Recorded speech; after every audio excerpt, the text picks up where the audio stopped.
Bismillahirrahmanirrahim. Assalamualaikum warahmatullahi wabarakatuh. Alhamdulillah hari ini Bu Ipa bertemu dengan kelas 3 ya. Kelas 3 Sofa, Marwa, dan Tursina.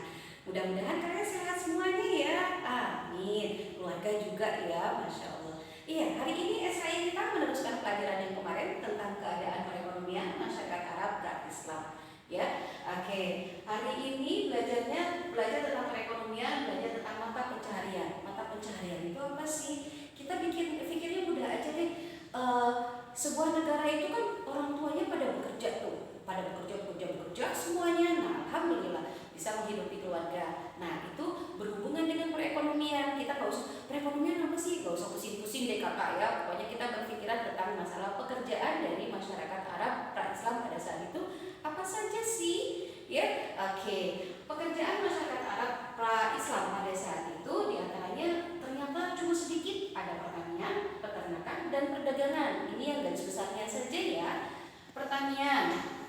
Berbicara tentang pertanian, Arab kan sudah dipelajari ya di pelajaran 1 bahwa mereka itu gurun pasir yang sangat panas ya. Tapi kan mereka juga punya musim dinginnya ya. Tetapi karena gurun pasir, maka pertanian hanya bisa dilakukan di tanah-tanah yang subur dan ada mata airnya. Ini ternyata hanya ada di beberapa tempat saja. Di Saudi Arabia contohnya wilayah yang paling subur itu adalah wilayah Taif. Taif pun tidak semuanya, tetapi di wilayah pedesaannya. Tidak semuanya masyarakat Taif itu semuanya adalah petani atau peternak, tidak ya, Masya Allah. Oke, ternyata di wilayah pedesaan ini yang mereka tanam itu juga tidak sama seperti di Indonesia. Kalau di Indonesia kan ada padi, ada kebunnya macam-macam ya. Tapi kalau di mereka itu hanya menanam gandum, sayuran, dan buah-buahan.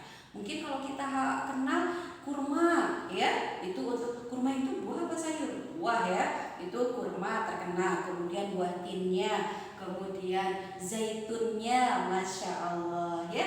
Oke, ini adalah tanaman-tanaman yang sangat terkenal dari wilayah Arab ya, tentang pertaniannya. Kemudian peternakan. Peternakan itu karena mereka wilayah suburnya, kalau kita kan untuk peternakan itu ada rumput di mana-mana, tapi kalau di Arab itu rumputnya tajam, kayaknya ada bagian-bagiannya yang tajam. Nanti Ibu perlihatkan ya, ada tanaman yang memang unta pun makannya rumput, tapi rumputnya itu ada duri-durinya, Masya Allah. Kalian juga boleh lihat di YouTube ya. Oke, peternakan apa sih yang banyak di sana? Kalau kita banyak ayam ya, domba, dan banyak lagi. Tapi kalau di mereka terbatas karena jumlah rumputnya juga terbatas. Yang besarnya itu adalah domba sama unta. Mereka mengambil apa dari domba dan unta ini? Mereka ambil dagingnya, mereka ambil susunya, dan mereka olah juga kulitnya.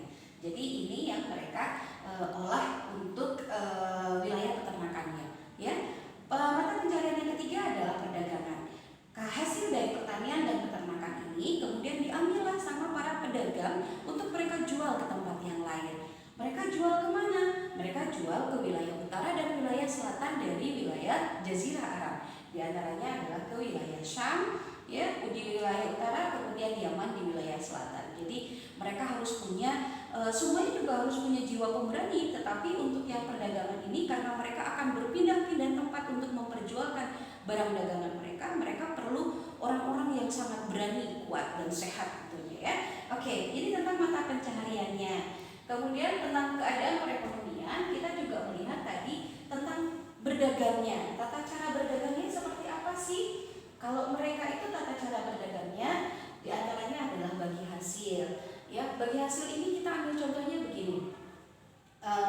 Bu Ipa punya kambing. Kambing Bu Ipa itu ada 10, tapi karena Bu Ipa itu tidak punya tidak bisa keliling-keliling untuk menjualkan kambing Bu Ipa minta tolong siapa yang mau menjualkan kambing Bu Ipa. Nah, nanti kambing Bu Ipa keuntungannya Bu Ipa bagi, yang menjual sama untuk Bu Ipanya. Itu Kak namanya bagi hasil ya. Atau misalnya kakak begini, bagi hasil itu ibu bikin puding, kakak yang menjualkannya, nanti keuntungannya dibagi 2 antara ibu sama kakak, gitu ya. Itu bagi hasil. Nah, di masyarakat Arab ternyata itu sudah dicontohkan jauh sekali ya, sudah dari lama. Kemudian cara berdagang mereka itu dengan cara berombongan. Mereka itu kalau berombongan itu mencari pasar-pasar. Jadi artinya rombongan itu bukan satu orang. Misalnya dari wilayah Ngampra mau berombongan jualan kemana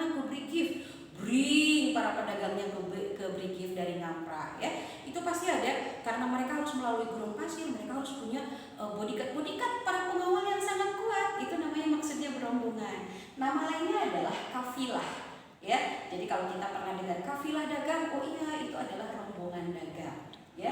Itu tata cara berdagangnya. Pertama adalah bagi hasil, yang kedua adalah dengan berombongan, yang ketiga mengatur waktu.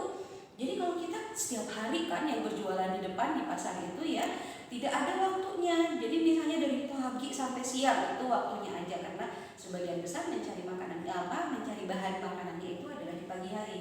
Tapi kalau mengatur waktu di sini adalah kalau mereka itu misalnya para pedagang ketika melakukan perjalanannya, ketika siang mereka istirahat dulu karena saking panasnya.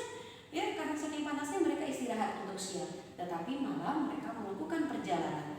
Ya, itu. Kemudian mengatur perjalanannya adalah musim dingin dan musim panas. Nah, ketika musim panas, mereka berangkat ke wilayah utara, ke wilayah Syam dan sebagainya ya.